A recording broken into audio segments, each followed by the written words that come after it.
Okay, welcome back. Let's continue on with asset allocation and related decisions in portfolio management. Here we're going to talk about an introduction to currency management. Okay, so if we have a foreign investment, we're a domestic investor, we're investing in a foreign asset, that means we're going to have a second source of risk related to that currency.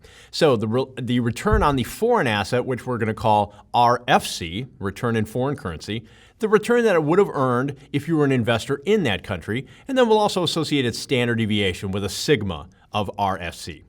That second piece, obviously, is the foreign currency risk that we face. So the return that we can get from changes in the currency value and its associated standard deviation. So the foreign currency return we're going to call RFX, and its standard deviation sigma of RFX. So if I want to calculate the total return on a foreign investment, well, it's going to be a product of both of those terms. So I take 1 plus the foreign currency return, 1 plus the foreign exchange return, multiply those two terms together, subtract 1, and so that's going to give me the return that I earn in my domestic currency. So notice that both of these can be positive or negative. I can actually gain or lose in that foreign currency. I can also have a gain or loss in foreign exchange. So if I have an investor that holds multiple foreign assets, well then the investor's return is going to be the weighted average of those returns in their domestic currency. And then finally, the weights are going to be based on the beginning of period portfolio allocation. So those last 2 points, really sort of standard thinking, right, and how we think about asset allocation. Now we're just adding this foreign exchange aspect to it. Okay, so looking at this from a risk perspective, okay, so a couple things we need to identify here. If I want to figure out the variance of the portfolio, of course, that's just the square of the standard deviation, or the standard deviation is the square root of the variance, depending upon which direction you want to come at that from. If I want to find the variance of my return in the domestic currency, okay, so I'm going to use the similar two lines, right? This is going to be 100% exactly accurate, but pretty close for us. It's going to be the variance of my return in the foreign currency, plus the variance of my foreign exchange return, plus 2 times the standard deviation of the foreign currency return times the standard deviation of the foreign exchange return, multiplied by the correlation between those two. Now, if the foreign asset is a risk-free asset, well then that's going to reduce things for us, because the standard deviation of my return in my domestic currency, in that case it will only be a function of the foreign exchange risk. So let's say an investor in Taiwan buys a U.S. Treasury security. Okay, so there's going to be basically essentially a 0 standard deviation, or at least to a first approximation, in terms of the return of that security. The standard deviation of that will be very close to 0, if not outright 0. So in that case, for that Taiwanese investor, where is the risk coming from? Just simply the foreign exchange translation. That's going to be the one piece of risk that they're going to have to face.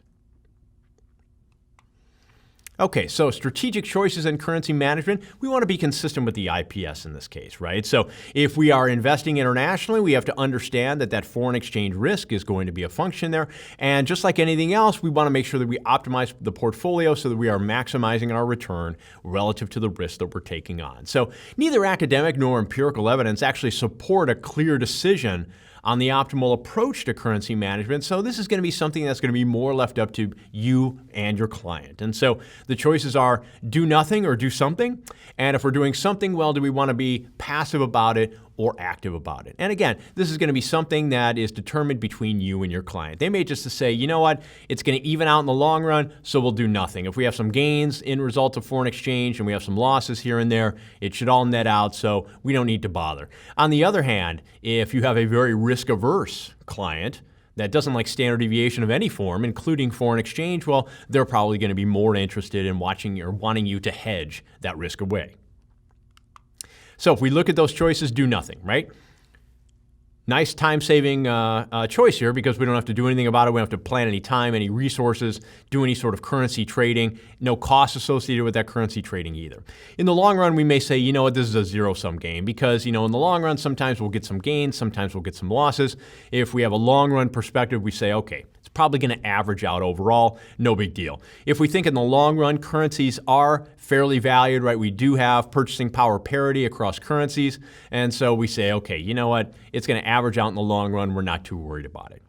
On the other hand, if we have more of a short-term focus, or perhaps we have a more risk-averse client, well, then they may be obligated to have us do something, or they feel an obligation to take that under control because they don't want to leave that variable out there. So in the short run, currency movements can be extreme, okay? So if we do have a very short run perspective, let's say I'm investing in the government bonds of another country, well, that risk may be effectively zero. However, when I translate that back into my domestic currency, if that currency's made a big movement, I may suddenly find myself with a big loss, even though I've been investing in government bonds. So the short run changes can be fairly extreme. Misvaluations of currency caused by central banks and international trade, well, there's a chance that we have an opportunity to exploit that. We can either hedge it, or if we feel we have some expertise in foreign exchange, we can try and exploit it to get some extra alpha. So if we are going to do something, the question is, do we want to be passive or do we want to be more active or more discretionary? So if I'm passive, well, then what I do is I take the portfolio's currency exposures and I match them to the portfolio's benchmark exposures. Okay, so let's say my benchmark is a global stock market index. Okay, so I figure out what the currency exposures are there in my benchmark, that global market index, and I try and match the portfolio's currency exposures to that. And so if that's the case, at least, relative to my client, I'm having a set of exposures that match the benchmark that we're looking at, and so that should at least negate, in terms of calculating alphas or our comparison to the benchmark, it should negate out that effect of the currencies, the foreign exchange factor. So we could set up a rule-based approach designed to eliminate that active return and risk due to currency, again, by matching those exposures. Now, if we want to be a little bit more active, a little bit discretionary, one thing we might do is allow small deviations from the benchmark because we think there's some small opportunities to be had there. So if we say we could go sort of wiggle room plus or minus 5%, as far as the currency exposures, that way if we think one currency is about to appreciate relative to another, well then that at least allows us a little bit of latitude to try and exploit those differences. So primary goal overall, risk reduction, because at the end of the day, we're going to match those currency exposures to look pretty close to our benchmark, but we're giving ourselves a little bit of wiggle room to try and capture some advantages where we can. Now, if we want to go a little bit further and say, okay, we want to be a little bit more speculative, take a more active approach to capturing alpha due to exchange risk, well, then we can take wider deviations from the benchmark. So the goal here is we are trying to add a bigger amount of alpha, not just risk reduction. Or to put this another way, our weights in currencies relative to the benchmark, they're going to have more tracking error. And we're going to be okay with that tracking error because we feel we need that in order to enact the trades to capture the alpha that we think is out there. Now, the result may be good, it may be bad, we may be smart or not so smart at this, but that's at least the goal. We're taking an active position in these currency weights to try and capture a little bit of extra alpha for the client. So this can be done with the manager that's in place. So the manager that's overseeing the strategic asset allocation, that same manager or perhaps that management team can be doing these currency transactions along with the transactions in the various asset classes. Or we may have a separate manager, what we call an overlay. So we have one management team or one manager that's putting together the strategic asset allocation, and then we have a second manager that comes in and on top of that basically makes the currency decision. So after the asset manager selects the asset exposures, the currency manager comes in and makes the currency plays. So benefits there, specialization of labor. Somebody that's really good at picking markets, picking asset classes, well, that person may not be as good at picking currency, so having somebody that has specialization in that specific field, having that overlay actually might have a general benefit overall and give us a little bit of extra alpha because they have a little bit more specialized knowledge. And so in that case, what we're going to do is the general asset manager is going to be focused on RFC, right, the return of those assets in that foreign currency. The overlay manager is going to be focused on RFX. And so they're going to be separate sources of return separated out between those two managers or sets of managers. Okay, the overlay manager's mandate can range from an aggressive approach, treating currency as an asset class in and of itself, focused on pure value added. So if we have an asset manager for a UK-based portfolio holding multiple foreign currency exposures, but let's say none in Swiss francs, well then the overlay manager as a result is going to be long in Swiss francs. So we can view currency as kind of a separate asset class. Alternatively, the mandate can be passive, discretionary, or active, but just restricted to the asset positions in the portfolio. So we can do this a variety of different ways, right? If we have an overlay manager, we can sort of pair that with the rest of the management team in whatever fashion we choose, right? We can have the overlay manager take positions in currencies and markets that we're not even involved in, basically to place entirely separate bets, or a little bit more conservative way to do this is to have the overlay manager be part of the asset classes and markets where those asset classes reside that we already have in the portfolio.